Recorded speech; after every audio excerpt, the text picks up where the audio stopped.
My contribution will be transporting us 3,000 years into the past to ancient Mesopotamia, which is the region bordered by the Tigris and Euphrates rivers in roughly the same area as modern-day Iraq. The world's first writing system, cuneiform, originated in this region. First used for recording economic transactions, as cuneiform became more robust, it progressed from simple notations of numbers and nouns to a fully developed method for recording every syllable of the region's spoken language, which at that time was Sumerian.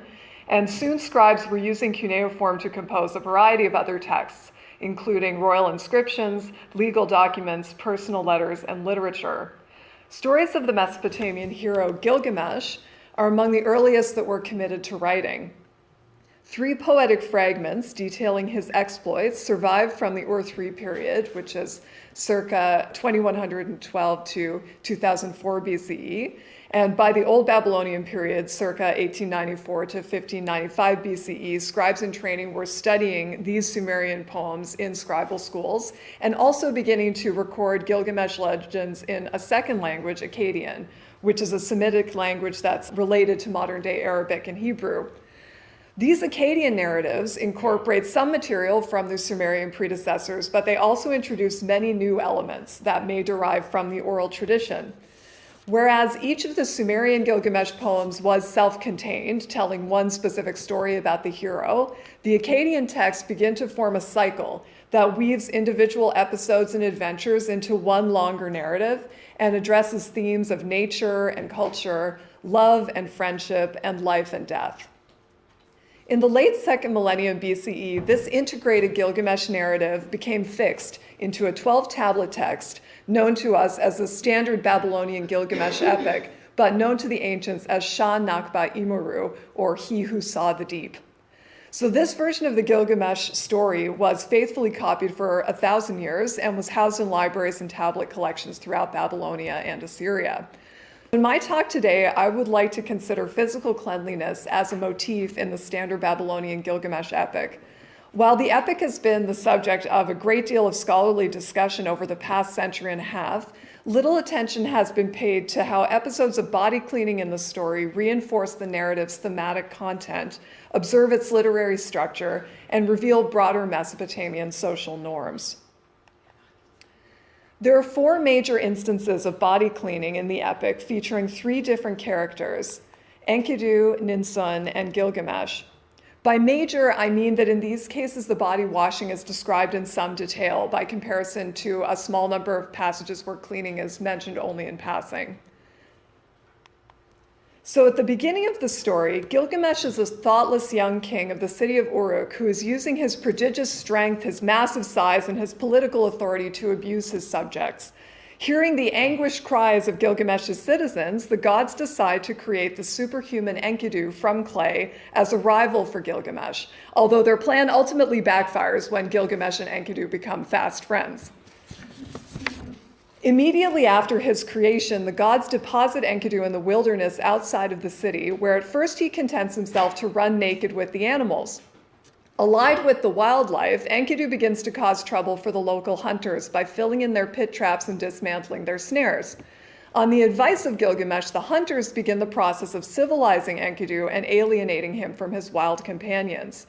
First, they bring him a prostitute named Shamhat. When she strips off her clothing in front of him, Enkidu is unable to resist her charms, and the two make love for 6 days and 7 nights. On the 7th day, Enkidu tries to return to his herd, but he finds that the animals now run away from him, and unlike before, he is unable to follow. Although his physical powers are diminished, however, the text relates that he has gained a new human capacity for reason. What happens next is reconstructed from earlier versions of the epic. Shamhat dresses Enkidu in some of her clothing and leads him by the hand to a nearby shepherd's encampment. They give him bread and beer, which he's never eaten before, and then the barber treated his body so hairy, he anointed himself with oil and became a man. He put on a garment, becoming like a warrior. He took up his weapon to do battle with the lions. When the shepherds lay down at night, he massacred all the wolves, he chased off all the lions. The senior herdsman slept, Enkidu was their watchman, a man wide awake. And note that these translations are from George's edition of the Babylonian Gilgamesh epic. So now, instead of being the protector of the animals, Enkidu has become the defender of the shepherds. He slays wolves, he chases away the lions. The next episode of Body Cleaning features Gilgamesh's mother, the goddess Ninsun. Gilgamesh and Enkidu, who've now become friends, have informed her of their plan to travel to the forest of cedars in Lebanon to kill the guardian of that forest, a monster named Humbaba. Dismayed, Ninsun resolves to take the matter up with the sun god Shamash and prepares herself to meet with him. She went 7 times into the bathhouse. She cleansed herself in water perfumed with tamarisk and soapwort. She dressed in a fine garment, the adornment of her body. And now there's some breakage, but we can see at the end of this passage, she leapt up the staircase, she climbed up onto the roof. She climbed onto the roof, she set up a censer before Shamash, she scattered incense before Shamash, she lifted her arms. Why did you assign and inflict a restless spirit on my son Gilgamesh? Ninsun here is performing an ablution, the ritual cleansing of the body for religious purposes, and her actions reflect real-life religious practice. The bathing of the king before performing ritual duties is attested as early as the reign of Gudea, which would have been at the end of the 3rd millennium BCE. And Ninsun's 7 separate sessions in the bathhouse here recall the Assyrian ritual series Beit Rimki, or House of Ablution, and that explains how the king should correctly cleanse himself before performing rituals. That is divided into 7 houses. It divides his ritual cleansing into 7 separate houses. And notably, most of the prayers in that text are also addressed to Shamash, the same god that Ninsun is praying to here. The next episode features Gilgamesh, the hero himself. He and Enkidu have just returned from the Forest of Cedars where they killed Humbaba. The next tablet opens with the following passage. He washed his matted hair, he cleaned his equipment, he shook his locks down over his back. He cast aside his dirty things. He clothed himself with his clean things. He wrapped himself in cloaks tied with a sash. Gilgamesh put on his crown. The lady Ishtar looked covetously on the beauty of Gilgamesh. Come, Gilgamesh, you be the bridegroom. Grant me your fruits, I insist. You shall be my husband, and I will be your wife. Here, Gilgamesh's freshly clean body attracts the erotic interest of Ishtar, goddess of love and war, who propositions him with a phrase that inverts the language of the traditional marriage proposal. Under normal circumstances, that would be, you shall be my wife, and I will be your husband. Recalling the many former lovers who suffered at Ishtar's hands, however, Gilgamesh rejects her advances. The last substantive instance of body washing in the epic again features the hero Gilgamesh. Having crossed the tunnel of the sun and navigated the waters of death to reach the home of Utanapishti in his quest for eternal life, Gilgamesh is now turned away empty-handed. But before he leaves, Utanapishti instructs his servant to treat Gilgamesh as follows. The man that you led here, whose body is tousled with matted hair, the beauty of whose flesh the hides have ruined, take him, Urshanabi, get him to the wash tub, let him wash his matted hair as clean as can be, let him cast off his hides, and the sea carry them away. Soak his body so fair, let the kerchief of his head be renewed, let him be clad in a royal robe, the attire befitting his dignity. Until he goes home to his city, until he arrives at the end of his road, let the robe show no stain, but stay brand new.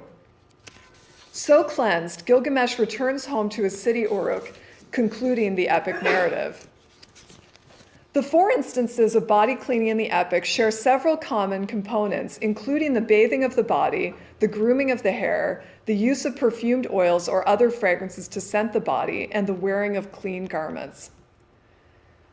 The first episode, the cleansing of Enkidu, includes all 4 elements to some degree. It's a bit difficult to know where to assign washing of body or washing of hair because the text reads the barber groomed his body so hairy, so it's kind of conflating the two to some extent.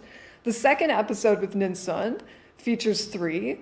The third with Gilgamesh features 2, and the last features 3. The most fundamental and consistent elements of cleansing across all 4 passages are washing either the hair or the body and donning clean clothes. Note that the multifaceted conception of body cleaning that we see here addresses several sensory modalities, including sight, by replacing soiled garments with spotless ones, smell by perfuming the body, and touch by untangling matted hair. Personal cleanliness is conceived within the context of the epic not only as involving the whole body and its accoutrements, such as hair and clothing, but also as implicating different types of sensations, including the visual, the olfactory, and the tactile.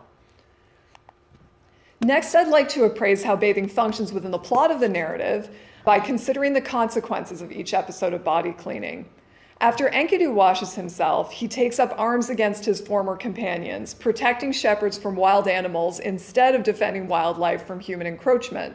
The act of body cleansing is part of Enkidu's acculturation, the final step to his full acceptance into human society. The purpose of Ninsun's ablutions, on the other hand, are to ready her for ritual contact with a god. The first time Gilgamesh bathes, he finds himself the unwilling object of the goddess Ishtar's sexual advances. When he bathes again at the end of the epic, it is in preparation for his return to the city of Uruk after his solitary quest. In every instance, the cleansing of the body provides entree to a new social context. Enkidu gains admission to the company of other human beings, Ninsun to the company of the gods, and Gilgamesh to the intimate company of a woman. When, at the close of the epic, Gilgamesh bathes for a final time following his quest to the end of the earth in search of everlasting life, it echoes Enkidu's experience 9 tablets earlier. Once a solitary wanderer in the wilderness, the bather is now admitted or readmitted to human society and is now fit to live among his brethren in the village or the city. Cleaning is therefore a transitional act, bridging states of being and transforming the socially unacceptable body into the socially appropriate body. Given, therefore, that body cleaning as a practice stands at the threshold of social acceptability, it's enlightening to observe who in the epic text is marked as unclean. The unclean fall into 4 general categories. First is the wild man. This, of course, is Enkidu, the newly minted man, fashioned out of clay and dropped into the wilderness, the man who has never been part of society, who lives at a remove from both city and village. Enkidu is a man in a state of nature, only recently created and not yet subject to the complexities of culture and civilization. As such, he's a stranger to both the practical procedures and the social values associated with personal cleanliness until he's taught otherwise like a child. Prior to meeting other human beings, Enkidu lives dirty, naked, and carefree. The relationship between cleanliness and nature, specifically humanity in a state of nature, is not straightforward, however. After Enkidu has intercourse with Shamhat, his first human contact, his body is described as being defiled. As a result, his animal friends are now fearful of him, and for his part, Enkidu has lost some of his physical vigor and is no longer able to keep up with them when they run away. And this is reflected in the text with the following lines. For 6 days and 7 nights, Enkidu, erect, did couple with Shamhat. After he was sated with her delights, he turned his face toward his herd. The gazelles saw Enkidu and started running. The animals of the wild moved away from his person. Enkidu had defiled his body so pure, his legs stood still, though his herd was on the move. The difficult verb to defile that's used here refers particularly to debasement through sexual activity. The text therefore draws a contrast between dirtiness on the one hand and moral impurity on the other. Through his interactions with human beings, Enkidu may have become physically clean, but at the same time he's corrupted his innocence. The next category of people who are portrayed in the epic as dirty are prostitutes. Enraged at Shamhat for setting him on a course that ultimately leads to his premature death, Enkidu curses her as follows. May you not sit down to the young woman's chamber. May the ground defile your fine-looking garment. May the drunkard smear with dust your festive gown. What Enkidu describes her as the grim face of prostitution, furtive trysts in the dirt with drunks and abusers, and rejection from polite society. A third group of human beings, whom the epic marks as unclean, are people who are grieving. As Enkidu lies dying, Gilgamesh says to him, I, after you are gone, I myself shall bear the matted hair of mourning. I shall don the skin of a lion and go roaming the wild. It was customary in Mesopotamia for mourners to express their grief by ceasing to take care of their personal hygiene, donning sackcloth or other ragged clothing and refraining from bathing or grooming.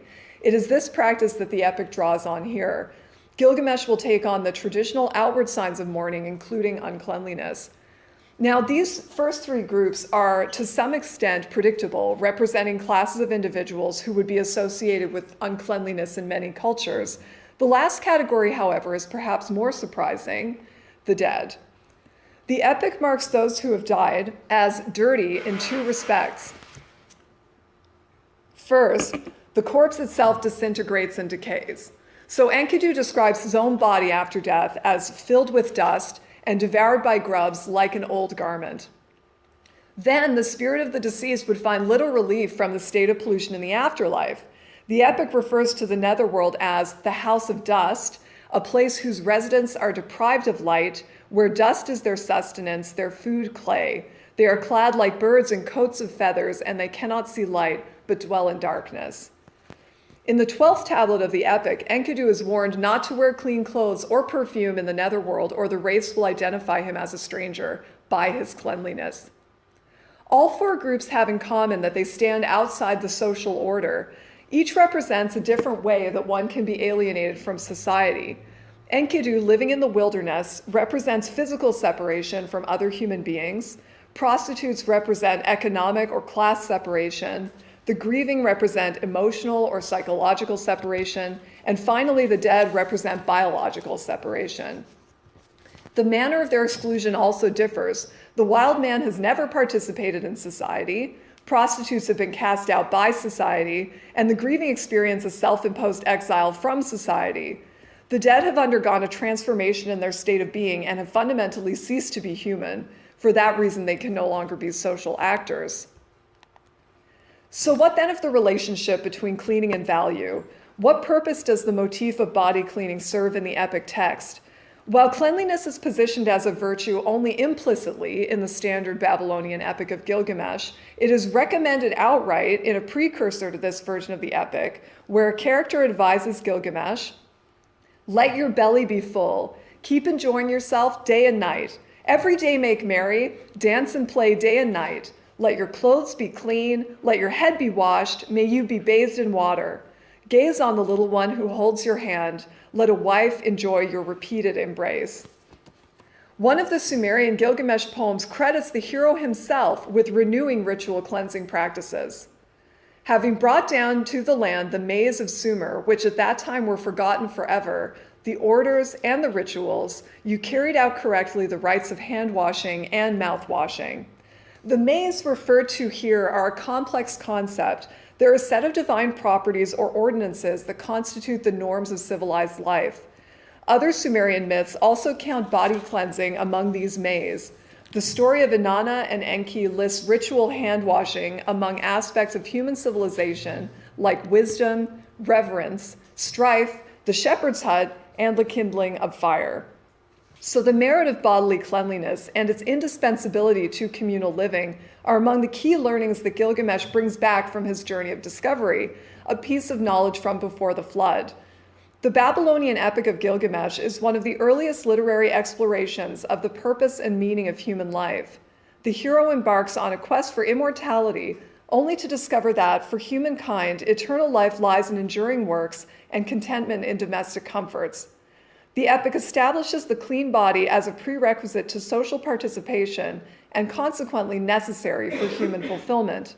In a story intimately concerned with the inevitability of death, cleanliness emerges as a fleeting state, only achievable in life, and therefore for us to enjoy while we may.